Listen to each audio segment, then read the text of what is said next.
দাদা মোৰে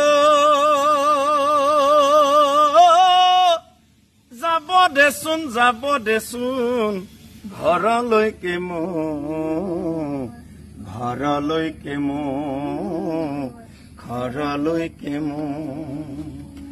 মোৰ ঘৰত ভাৰ যাই আছে মোলৈ বাট চাই তাইৰ কাষত যাওঁ দাদা দিয়াচোন বিদায় যাব দেচোন ঘৰলৈকে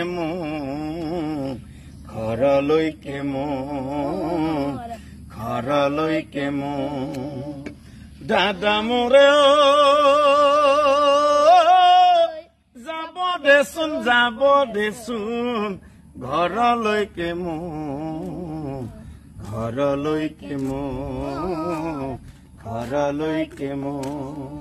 হ'ব ঠিক আছে।